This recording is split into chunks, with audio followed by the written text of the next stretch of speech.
Hey folks, welcome to another episode of Guidon Leadership, the podcast. And today is going to be all about change management. Now, we're not going to cover the entire change management lesson. That's about an hour and 10-minute lesson in the classroom. But what I am going to do is I'm going to break that lesson up into smaller chunks, and I'm going to cut 2, 3, maybe 4 videos on the change management process. And that'll shorten these up a little bit, make them a little bit easier for you to get through, a little bit more digestible, and maybe easier for you to find the tool that you're looking for.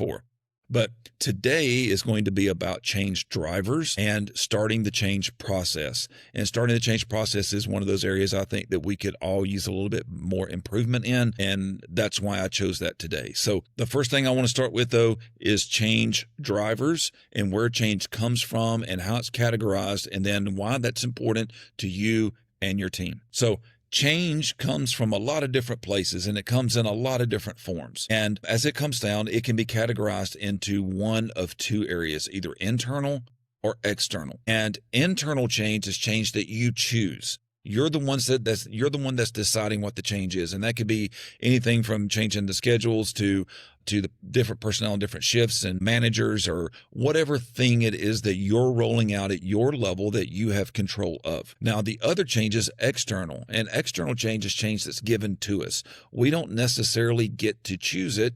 And in fact, and for lack of a better vocabulary, it's forced on us. So the difference between internal and external, though, is really where you sit in the hierarchy. So internal change for you is external change for your people, because you're forcing the change onto them. So if McDonald's corporate decides they're going to do something new, simplified breakfast, best burger, whatever that thing is, well, that's now external change for you, but it's internal change for corporate. Corporate decides it. They roll it out. They decide how it gets implemented, and you do the implementing. You do the training for your people, and then you're the one who has to enforce standards and make sure that the change takes hold. So depending on where you're at, change is either internal or external. Now, here's why these are important. When I teach this class, I always ask the class, which one do you think is more difficult to manage? And I get a mixed bag of answers, internal and external. And the truth is that they're both correct. The answers I get for internal are things like, well, it's mine, so I have to make sure it's right. I have to ensure that it gets rolled out the right way. If it goes wrong, it's my fault. And all of that's right. For external, what I get is, well, I don't get to decide. Maybe I don't even like the change. And that's a true statement. In fact, you may remember we've used a term called cognitive dissonance. And cognitive dissonance means that you're doing something outwardly, physically, but you disagree with it mentally. So you know that what you're doing maybe isn't right, or maybe you just don't agree with it, but yet you're still doing it. And that causes this disconnect. And at some point, we have to reconcile that disconnect. So the thing to keep in mind is that you can have cognitive dissonance. Maybe your boss, maybe the owner operator, maybe McDonald's corporate, whoever it is telling you we're going to do this, and you don't agree with it. But you're going to execute it anyway because, well, we're good followers and we're good leaders. But here's the thing to remember is that you are working through your managers, and your managers can have cognitive dissonance just like you. So maybe we're dealing with internal change for you. You're wanting to change something, and you need your managers to execute it. And you come back two days later, 2 weeks later, whenever it is, and it's not being implemented very well. And we get frustrated. And we have to remember that the people that we're asking to execute that change, to implement it, to ensure that it's taken hold, well, maybe they have cognitive dissonance. Maybe they don't necessarily agree with it, and we need to work with our people to get them through that. The other issue that we run into, especially with external change, is using the boss's name in vain. And every one of you have people that will use your name in vain, and you've probably used your boss's name in vain. It's a common thing. We all do it. And what we do it for, or how we do it is, maybe you'll hear one of your managers, the crew's pushing back, don't want to do this. And you'll hear the manager say, well, we have to do it because JR said so. I don't like it either, but McDonald's said so. And what they're doing is they're using the person who's pushing, or the agency that's pushing the change, and they're blaming them. And they're using the threat of their authority to gain compliance. And that happens for a couple of reasons. One is I think that they don't have influence themselves. And if you find that your managers don't have influence themselves, if they can't influence the people to something, to accomplish a task, to implement a new process, procedure, whatever it is, or simply to just comply with standards, if they don't have the influence to do that, then you need to help them build that influence. You need to bring it to their attention that you're using my name because you haven't built the influence that you need to get the job done.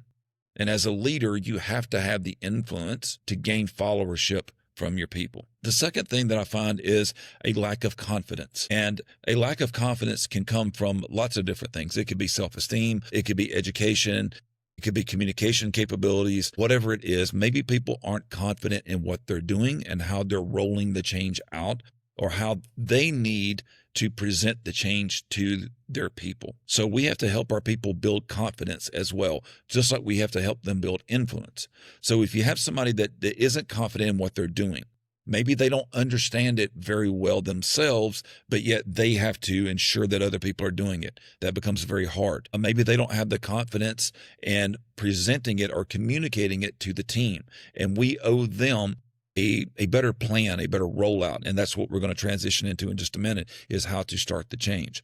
But your job as a leader in these situations is to help your managers, help your team build the confidence that they need and the influence that they need to not have to use your name to gain compliance. So when you hear people using your name in vain, they have to use something, right? They're tapping into your authority, and they're using it as a threat to gain compliance because they don't have the influence and the confidence that they need to execute on their own without that threat. And that's really what using your name or the boss's name is a threat. We're threatening their authority onto the people to gain compliance. And that'll work for a short period of time. But really what you need is you need your leaders to gain the influence and the confidence and the poise to be able to do these things on their own. So again, internal and external. External is difficult because maybe we don't necessarily buy into it, but external allows us to have a scapegoat. You have to work with your people to teach them to not use a scapegoat. Now, how do we give them a little bit of confidence? I think one of the ways is to roll change out the right way and to show them why we're changing. So when we start change, I think that the best way is to get everybody at the same table at the same time. Because what we find is, even when we communicate change well, if we do it in pieces, if I do it with Johnny today and then Sally tonight on the night shift and then Maria tomorrow morning, I'm going to tell them the same things, but I'm going to add more or leave something out. It's inevitable. We never say the same thing. We never say it the exact same way every time. So I think that the best thing we can do is to get everybody at the table at the same time. Now, I think the next piece to this is the 3-step process. And the 3-step process is how we present change to our people. So when we're going to present change to our people, we need to include 3 things. Number 1, the current state and why we have to leave where we're at. So when we're going to present change, start with, this is where we're at now, and this is why we have to change. We have to leave this place. So when we talk about a current state, maybe the current state is going back to simplified breakfast. You know, where we're at right now is we are cooking to order. We're cooking based off of what we know, and we're not very efficient. And we have to leave this place because we can't keep doing what we're doing because we're not very efficient. Then we have to talk about the value, what the value is in it. Now, this is tricky. And it's tricky because when we talk about the value, we normally talk about the value from our perspective. So maybe with a simplified breakfast, an owner-operator would communicate it as, we're going to save on food cost. We're going to bring food costs down. And that's important to the owner-operator. But maybe to Johnny the Fry Guy, maybe he isn't so concerned with it. Maybe he should be, but maybe he's not so concerned with it. When we present the value has to be what the value is for the people that you're wanting to change. So what's the value in simplified breakfast? Well, I guess it all depends on where you're at on the hierarchy. But remember, when you're presenting that value to them, it can't be what's valuable to you. It has to be what's valuable to them. And then the third piece of this is the end state. And what does it look like when we're done? So when we're finished with the change, when the change is fully implemented and everyone's compliant, this is what will be going on. So if you start with, this is where we're at and why we have to leave. What we're doing isn't efficient. And well, there's a better way to do this. This is what we're doing. Better way. This is the better way. And this is why this better way is valuable to you. This is what it will give you. Maybe you'll get more time. From what I hear, the simplified breakfast allows you more time. You come in, you cook, you put it in, it holds, and then you have freedom to get some other things done. Then there's the end state. When this thing is implemented, then what we'll find is we'll have better labor, we'll have better food costs, that maybe we'll have more hours for folks, whatever that end state is. So in order to get it launched, though, you have to lay these three things out very well for your people and then be able to give this to your managers so that they can go out and be you. You can force multiply and have them working with the crew to ensure that the change gets implemented the right way. But they have to have the playbook. They have to have why we're doing this. And that's what those three things give us, is the current state and why we have to leave, the value, and what it looks like when it's done, or the end state. And when you can put that together in a short paragraph, maybe 3, 4, 6 sentences at the most, and you can communicate that to your team, now you can hand that piece of paper or that note card to each of your managers, and now they have a tool. And we can go back to that confidence piece and that influence piece that we talked about. As they go out and they try to implement the change, or not try, but as they go out and they implement the change for you, they have something that gives them some confidence and some influence, and they have words from you. And that can really help somebody's confidence, their poise, and their ability to influence others when they have a tool from the boss. And now they don't have to use your name in vain. They can use your words to communicate clearly to the team what needs to happen with the change. Now, I can't lay out all the words for all the things that you guys do, but I can give you the outline. What I'll tell you is, if you need help putting the words in there, your leadership team, maybe you find the person who's rolling the change out, or as we get into the future videos, maybe you find the wise old elephant that we talk about on our zoo slide. And I should have that video ready for you guys in the next few weeks. So until then, I appreciate you guys listening in